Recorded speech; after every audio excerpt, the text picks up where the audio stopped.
let everyone get settled here for a minute, and then I will take some questions.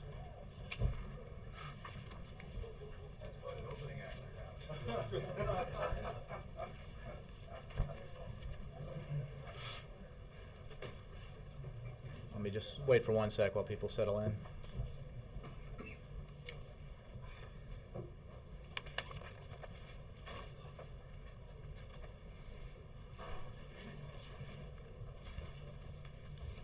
Okay, let's get started. Ben. Quick follow, I guess from all that, I'm wondering whether today's meeting accomplished anything. Yes, it was a good meeting.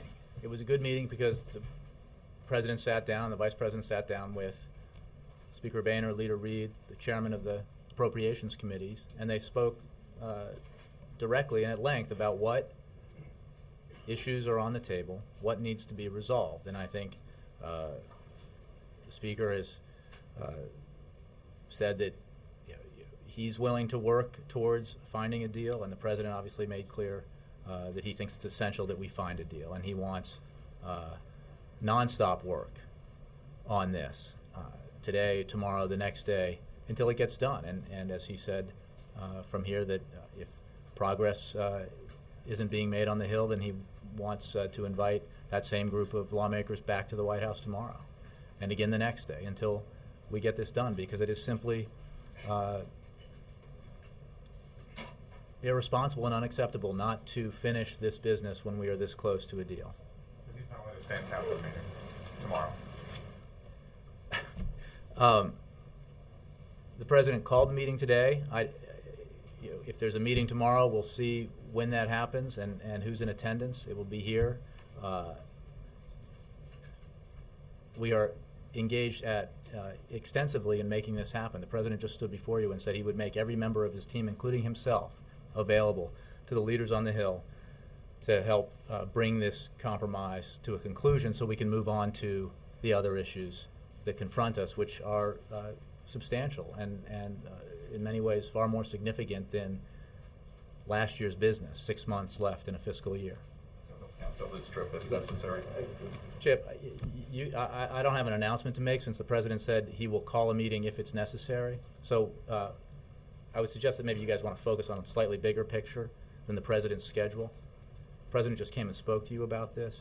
He just spoke to the Speaker of the House and the Leader of the Senate, to the chairman of the Appropriations Committees and the American people about this.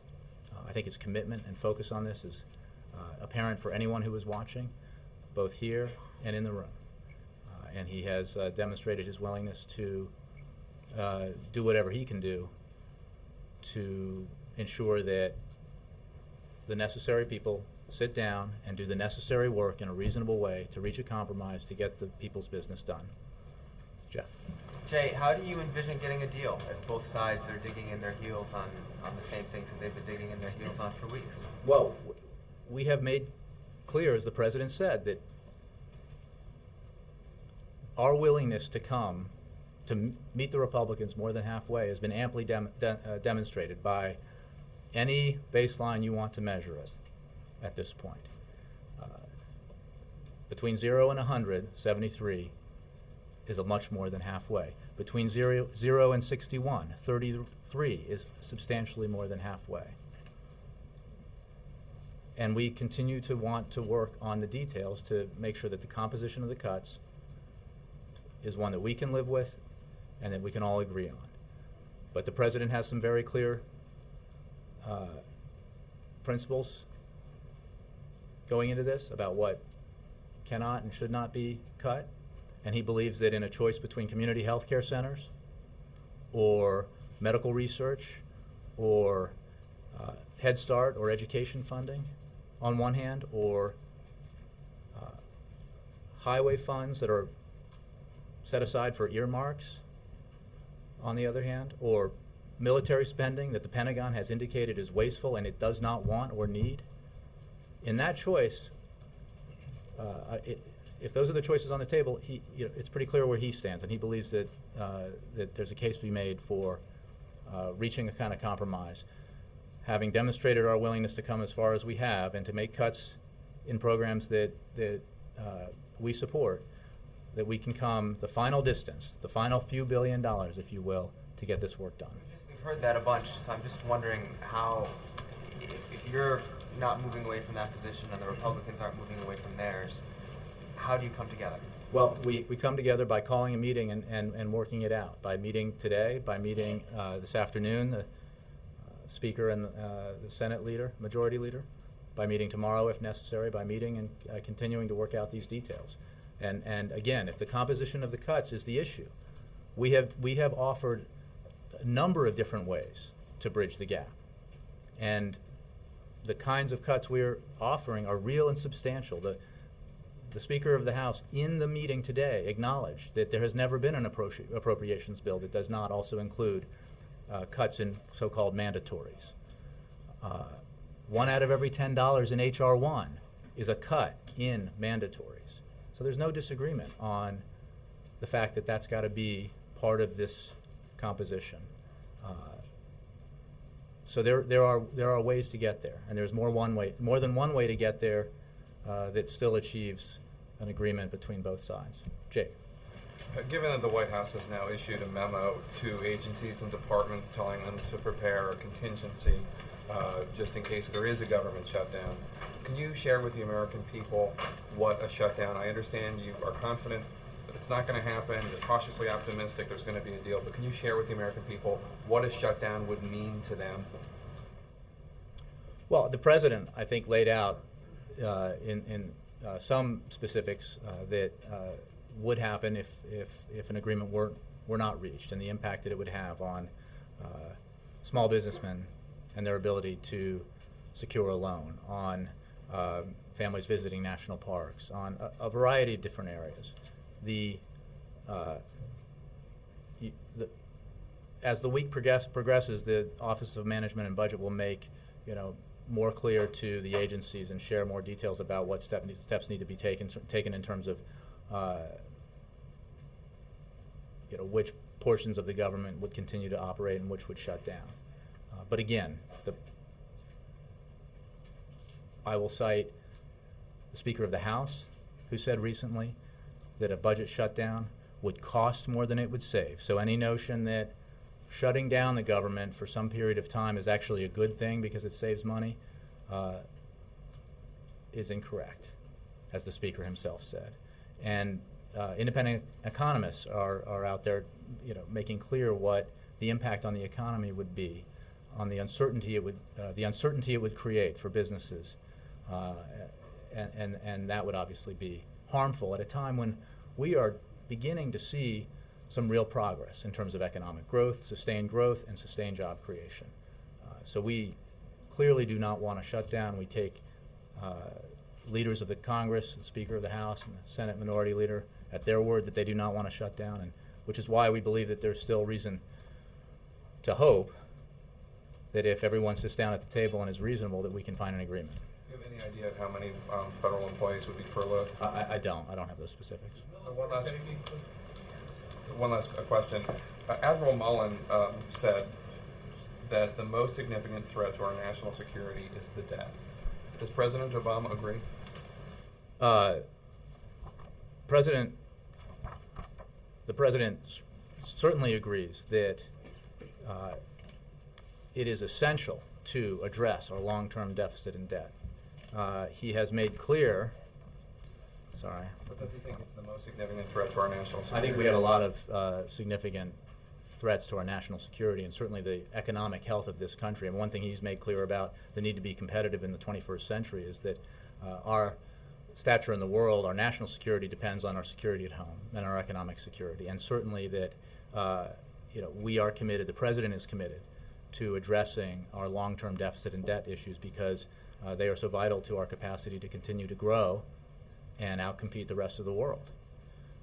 And he is, as he said right from this podium moments ago to Juliana, he is looking forward to the debate about fiscal year 2012 and our longer-term budget and fiscal priorities, because he thinks it's vital and important. And it's another reason why it's so important to just get this business done of funding the last 6 months of 2011.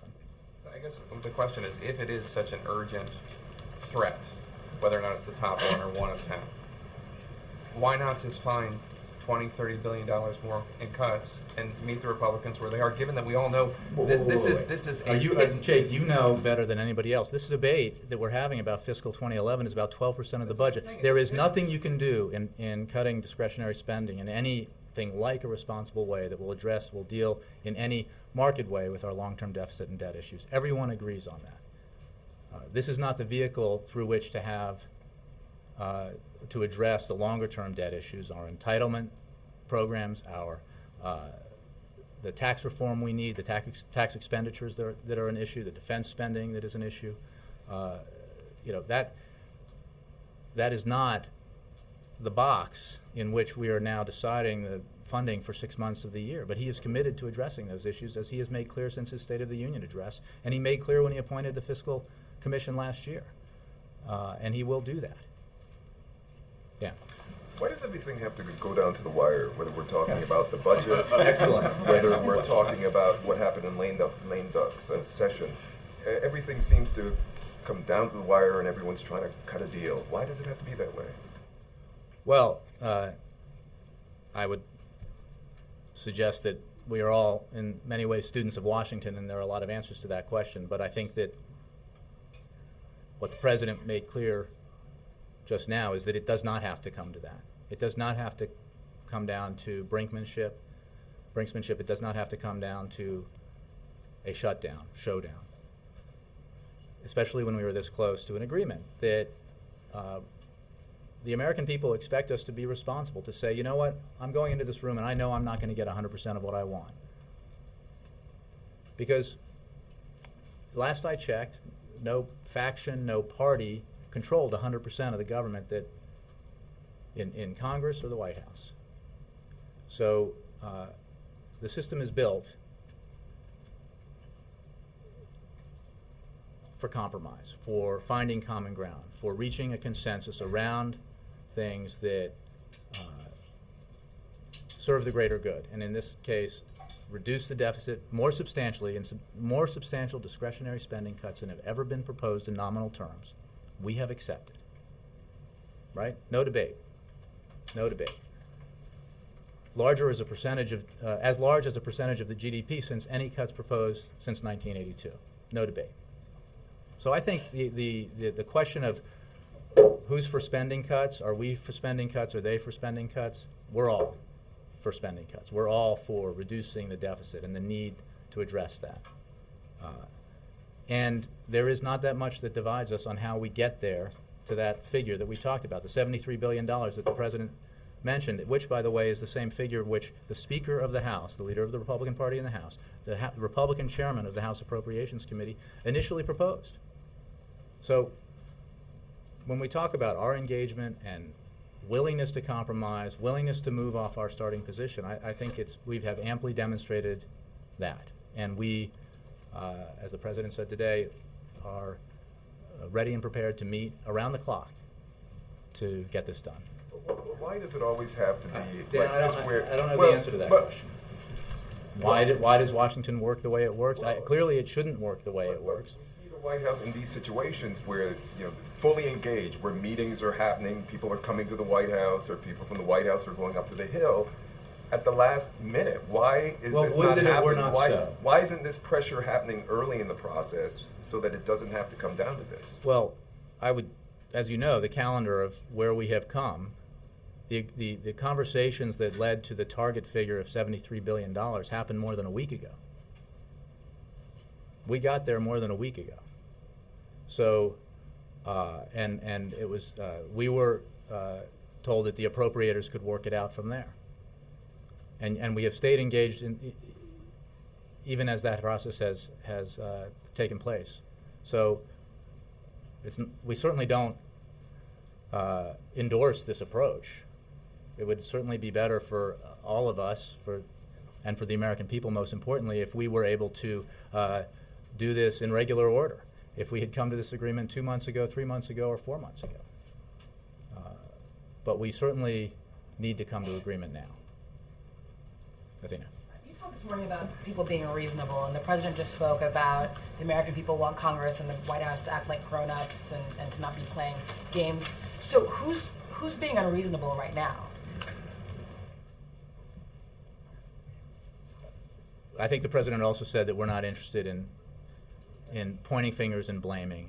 The American people aren't interested in that. We're not interested in it. We're interested in getting this done. We have demonstrated our willingness, as I mentioned to Bill today, earlier this morning, that you cannot, whichever ruler you use, you cannot disagree with the proposition that we have come more than halfway. You just can't, unless you have a form of math that's not familiar to me or anyone else in this building. So we believe we are being reasonable. We continue to believe that if we're reasonable and they're reasonable, a deal is possible. And that's why we look forward to these having these meetings today, tomorrow, the next day, as necessary. So just one follow-up. If, as the president said, not everyone can get 100% of what they want, he's talked about some things that he's not willing to budge on, like Head Start positions and EPA.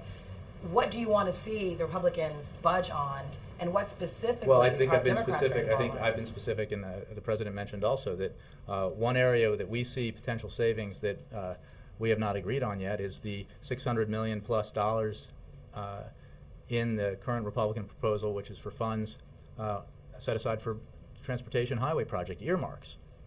We think in a choice between that and closing down community health care centers, we'd rather see the earmarks cut. Pentagon spending, that the Pentagon says, military spending, the Pentagon says it doesn't want and doesn't need and is wasteful.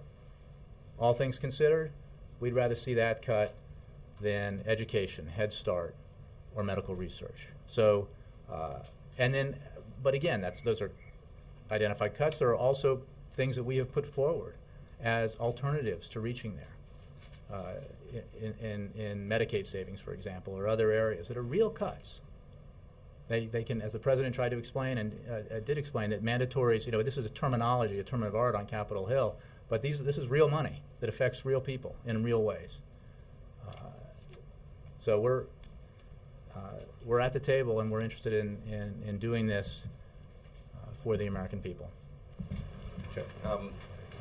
I know you hope it and believe it won't get to this, but if it does get to Friday and they don't have a deal, what specifically do you object to in Boehner's proposal for a one-week stopgap? Is it the $12 billion? Is it the Defense Department provision? What specifically is objectionable about that? What's objectionable is the notion that we can continue to fund the government on a turnstile toll booth, turnstile toll booth fashion. It is no way to run a government. It is creates a lot of uncertainty for businesses and for the economy, and it is not necessary. And I'm not going to expand beyond what the president said. What he did say is if we have a deal, and because of rules up on the Hill, we need a few more days to push the paperwork through, then he would certainly entertain signing a clean CR to keep the government open while that process worked for a few days. We know that. Well, we need to get the deal done then, don't we? I mean, that's why the president is had the meeting today, why he's calling on leaders to continue meeting and to work on this problem, and why he's making the vice president and his entire senior staff available to help with that process. And I know you suggested it's not a pertinent question, but the president said if they can sort it out at today's meeting, fine. If not, I want them back here tomorrow. Will he be here if John Boehner comes down here tomorrow? Let me look at the schedule. Again, the meeting has not been called. We would. His hope. He said very clearly that he would make himself available for meetings and for engagement in this process, as he has up to this point. As OMB is making contingency plans, if you will, for government shutdown, would the president like to see as many government workers as possible deemed essential personnel, or is that a decision that's largely out of his? I think that's a decision that's based on existing rules or guidelines. I haven't heard the president address the issue of the number of federal workers who would continue to come to work if there were a cutoff in funding. I think that's guided by the numbers. No way he can influence that? I don't know, honestly, but I think that's very much a side issue today. On the Middle East, any progress toward the president's hopes of getting an Israeli-Palestinian peace agreement within now, I guess, 6 months, made in today's meeting with President Peres? Well, he had a very good meeting with the Israeli president, which he discussed, and he remains hopeful that progress will be made, and that because he believes firmly that the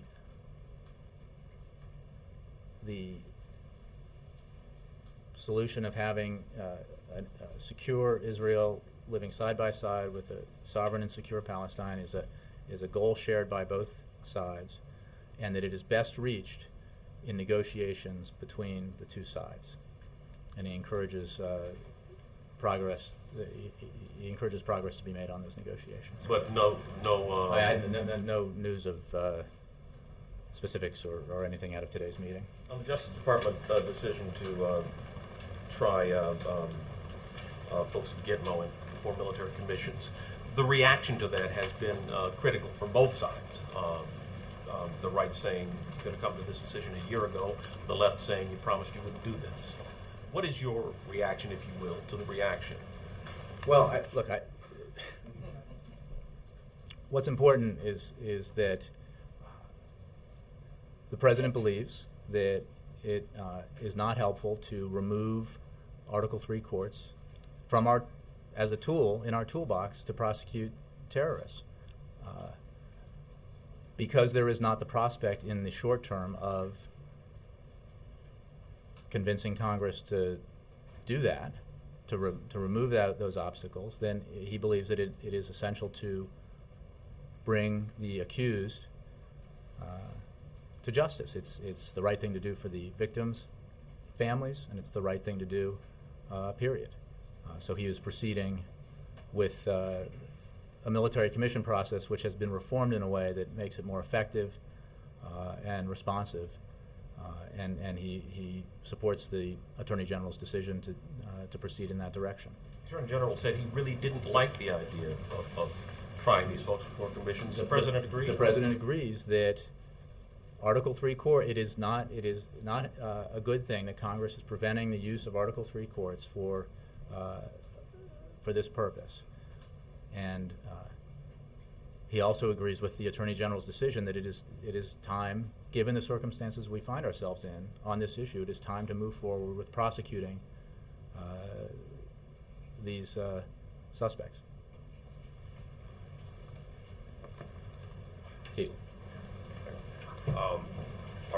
Is there any amount of progress that can be made in these negotiations that would cause the president to sign a CR, or are we at the point where there's either a deal or there will be a government shutdown? Well, I think the president made very clear that if we get to a point where an agreement is in hand, but the system won't allow for it to be processed and voted on in time, then he would entertain a clean CR of several days to allow that process to take There place. has to be an agreement. There's no more. Well, I we made won't. enough I'm not. progress, we're good, we I can won't list improve for upon the CR. president's words on that. And just lastly, does the White House feel that basically there was a deal with Boehner on the number and that Boehner has reneged on this deal? Well, what we have said is that, as the Vice President said that evening on Capitol Hill, that there was an agreement that $73 billion was a target that the appropriators could work off of. We agree that there was, until everything was agreed upon, nothing was agreed upon, but there was an agreement, and as I said this morning, those appropriators have been working off that principle, and they didn't get it out of thin air.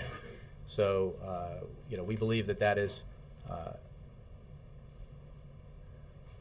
an instructive number because of what it represents in terms of substantial spending cuts, also because of what it represents in terms of the original position of the Speaker of the House and the Chairman of the House Budget Committee.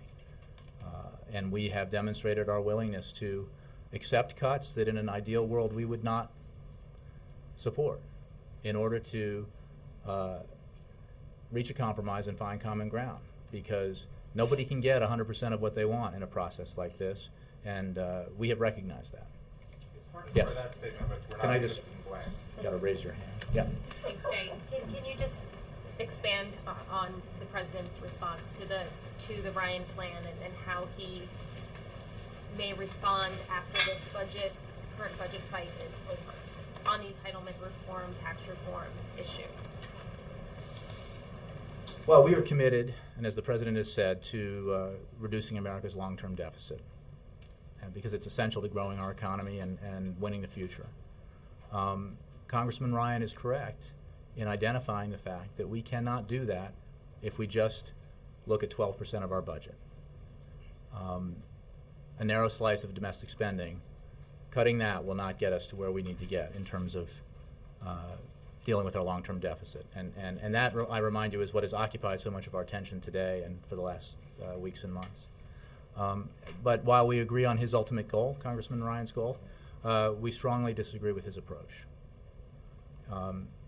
Because any plan to reduce our deficit substantially must reflect American values of fairness and shared sacrifice. We believe that Congressman Ryan's plan that he put forward fails that test. It cuts taxes for millionaires and special interests while placing a greater burden on seniors who depend on Medicare or live in nursing homes, families struggling with a child who has serious disabilities, and workers who have lost their health care coverage. You know, the president believes, again, that the goal is important and he shares the goal, but he believes there's a more balanced way to achieve that goal, to put Americans on a path to prosperity, if you will. Look, but despite all our differences, what the president made clear here and what we have made clear every day from this White House and the president said in his State of the Union, you know, we need to come together as Democrats and Republicans to tackle this issue. There is no way that a Republican plan, purely Republican plan, or a purely Democratic plan is going to get through a divided Congress and be signed by this president. It has to be a bipartisan compromise, and he looks forward to resolving this issue, this 6 months remaining of last year's business, precisely so that he can engage and have that debate that he talked about moments ago. So is he saying that it's a Well, non-starter we say that for the we president? strongly disagree with this proposal. I want to remind you, because I took this question in another form earlier this morning from you, that asking about our response or to Congressman Ryan's proposal, and that it is a fiscal year 2012 budget proposal, which, by the way, the president put forward his on a couple of months ago. So, but he has recognized and said again today that we need to address these long-term deficit issues, and he looks forward to engaging in that debate. But, you know, he believes that the plan that Congressman Ryan put forward today fails the test of balance that is essential to make sure that there is shared sacrifice in the decisions we make, and shared sacrifice as we go forward, and we reduce our deficit in a way that puts us on a fiscally sustainable path for the future, allows us to be competitive and to win the future. I'll take a couple more. John Krister. Yes, thank you. Regarding the Prime Minister Cameron's visit to Pakistan, has the President and Prime Minister Cameron discussed a coordinated approach to the challenges that face Pakistan as they relate to the war in Afghanistan? You know, as we've read out many times, the President and Prime Minister have had telephone conversations quite frequently of late. I do not know if they have spoken specifically about Pakistan,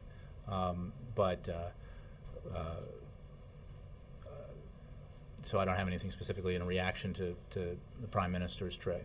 Can I just follow up?